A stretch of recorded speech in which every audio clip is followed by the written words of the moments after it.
Hi, I'm Jeff Altman, the Big Game Hunter, and this is one of my daily videos about job search, and this one's specifically going to be based on the job market report that was issued on Friday.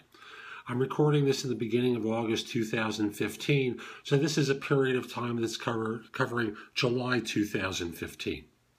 Now, when the U.S. government released the report, here's the data. 215,000, that's 215,000 new jobs were created in July 2015, and the unemployment rate remained at 5.3%.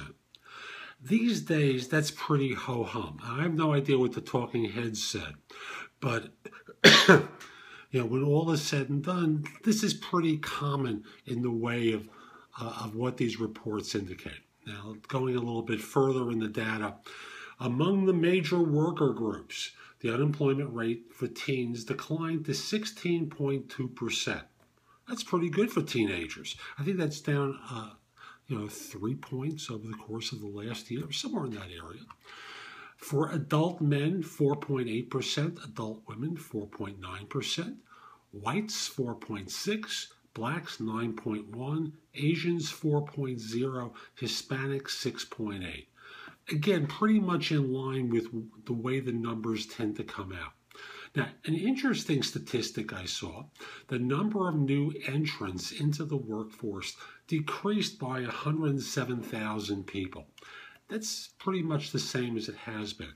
So basically, for 215,000 jobs, we subtract 107,000 for new entrants. There's 100,000 jobs being created for people who've been out of work. So here's one of the interesting ones.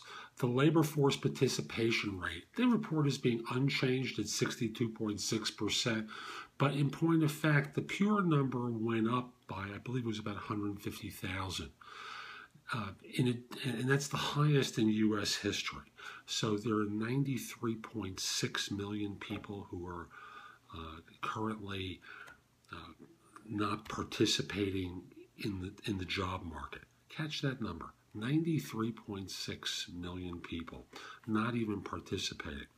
Now, I'm hopeful that some of these have adopted the underground. By the way, there are 122 million people working.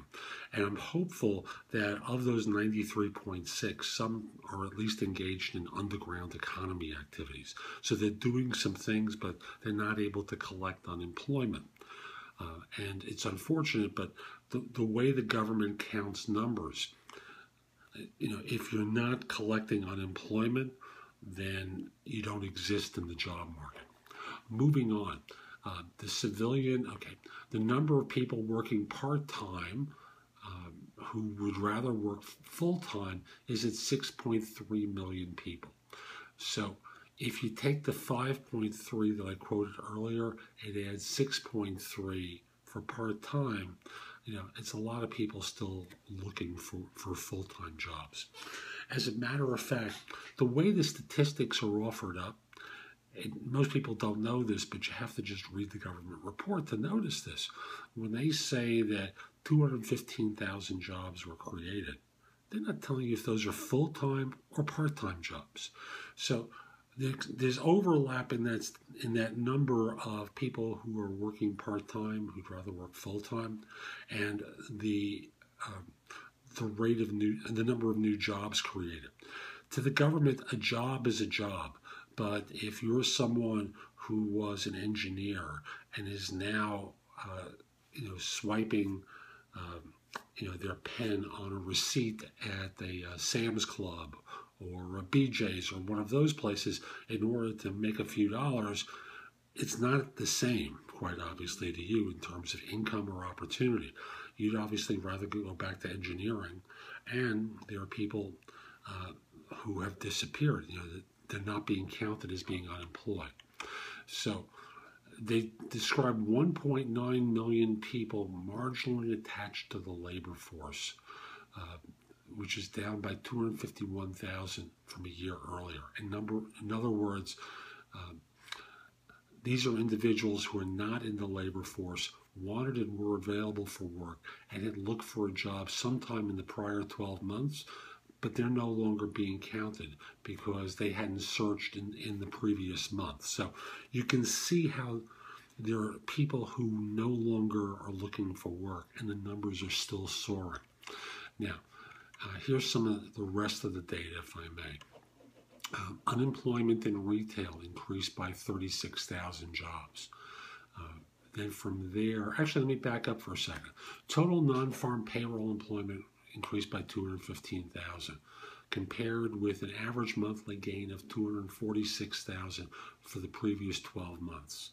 The gains occurred in retail, trade, healthcare, professional and technical services, and financial activities. Now, I can go through all these particular numbers with you, but when push comes to shove, even with the way the government is measuring things, like I said, this was a ho-hum report. It is pretty ho-hum, but it indicates that things are slowing down a little bit. Now, let's be hopeful that this is just a summertime aberration, that during the summer, people are on vacation, they're not there to do hiring.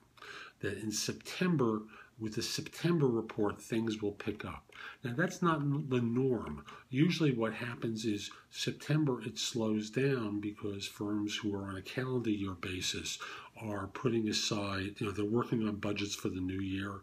If you haven't filled a job up until this point, they're not necessarily eager to run out and fill that job at that point in the year, knowing that there's going to be a new budget and you've wasted 9-10 months of the year up until this point without the job filled. Why are they going to appropriate it now? So at best, what starts to happen in the fourth quarter is firms start interviewing for the first quarter of next year.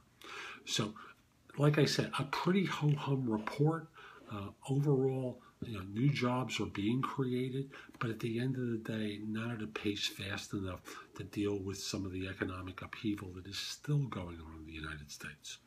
I'm Jeff Altman. Hope you found this helpful. I have more information at my website, which is thebiggamehunter.us, that you can watch, listen to, or read to help you find work more quickly. And if we're not connected on LinkedIn, send a connection request at linkedin.com/IN/thebiggamehunter. If your firm's trying to hire someone, I'd love to help. Email me at jeffaltman@thebiggamehunter.us or call me at, here it is, ready? Call me at 646-374-8656. I'd love to help your firm with staffing, and I have resources all over the United States, plus in areas of Australia, New Zealand, Southeast Asia, Korea, Japan, Western Europe, South Africa, and Latin America that can support my efforts in finding someone for your organization. So I'm Jeff Altman. Hope you have a great day. Take care.